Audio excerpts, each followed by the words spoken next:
Next है classification of resources. पहले आपकी बुक में ये क्लासिफिकेशन ऑफ जो रिसोर्सेज था बिल्कुल डिटेल में दिया गया था, बट अब इनके सिर्फ नाम रह चुके हैं। मैं फिर भी आपको एक्सप्लेन कर देता हूं। सो यहाँ पर 4 बेसिस पर हम रिसोर्सेज को क्लासिफाई करते हैं। सबसे पहला है on the basis of origin. Origin का मतलब क्या होता है? बर्थ, यानी वो रिसोर्सेज किस तरीके से बना है। पहला है बायोटिक। बायोटिक वो होता है जो लिविंग बीइंग से बना होता है, जैसे ह्यूमंस हो गए या प्लांट्स हो गए। नॉन बायोटिक होता है नॉन लिविंग थिंग से बना हुआ है, जैसे कोई रॉक हो गए, मिनरल हो गया, इस तरीके से। ठीक है। नेक्स्ट क्या है? On the basis of exhaustibility. Exhaustibility का मतलब क्या है? उसकी खत्म होने की पावर कितनी है, वो कितनी जल्दी खत्म हो सकता है।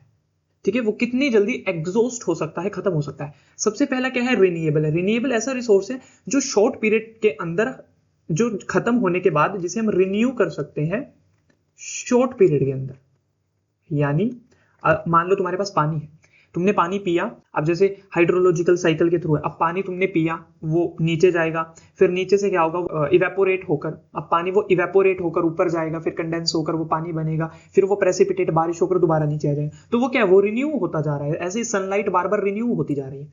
सो वो क्या है? रिन्यूएबल। नॉन रिन्यूएबल रिसोर्सेज क्या है? जो एक बार खत्म हो जाए तो बनने में हजारों साल लगते हैं, यानी मिलियंस ऑफ ईयर्स उन्हें लग जाते हैं दोबारा से बनने में। इसका एग्जांपल क्या है? कोल और हमारे पेट्रोलियम हो गया। अब कोल अगर आज खत्म हो जाए तो उसे दोबारा बनने में हजारों साल लगेंगे।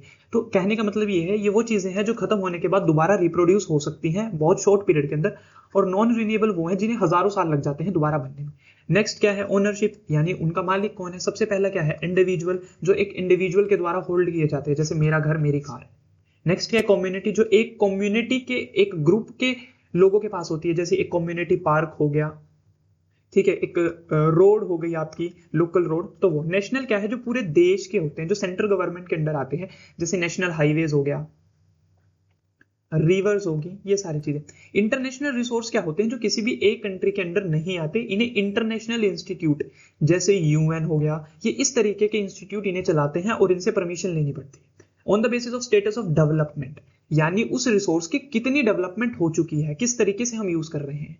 सबसे पहला क्या है? पोटेंशियल। पोटेंशियल एक ऐसा रिसोर्स होता है जो हमारी जरूरत पूरी तो कर सकता है, बट अभी कुछ कमियों के कारण वो हमारी जरूरत पूरी नहीं कर सकता। पोटेंशियल में ये चीज समझिए, अब तुम्हारा पोटेंशियल है कि तुम 90% लेकर आ सकते हो क्लास 10th के अंदर, तुम पढ़ सकते हो। अब तुम पढ़ नहीं रहे, और वो कोई भी कारण हो सकता है, कुछ भी कारण हो सकता है, तुम्हारा खेलना, दौड़ना, रिलेशनशिप में आना, कुछ भी हो सकता है। तो वो क्या है? पढ़ना तुम्हारा पोटेंशियल है, तुम्हारे अंदर इतना पोटेंशियल है, तुम पढ़ सकते हो, बट तुम पढ़ नहीं रहे। सो ऐसा ही रिसोर्स है, रिसोर्स तुम्हारी जरूरत पूरी कर सकता है, बट वो किसी कारणवश नहीं कर पा रहा। ठीक है। नेक्स्ट क्या है? डेवलप्ड। डेवलप्ड यानी जो डेवलप हो चुके हैं, वो तुम्हारी जरूरत पूरी भी कर सकते हैं और तुम्हारी जरूरत वो पूरी कर भी रहे हैं, जो अब करंटली यूज के अंदर है। नेक्स्ट क्या है? स्टॉक। अब स्टॉक रिसोर्स वो होते हैं जब हमारे पास लैक ऑफ टेक्नोलॉजी हो। यहां पर तो कोई भी रीजन हो सकता है, यहां पर कोई भी एनी रीजन हो सकता है यूज ना करने का। यहां पर हमारे पास रीजन होता है लैक ऑफ टेक्नोलॉजी, टेक्नोलॉजी की कमी होना।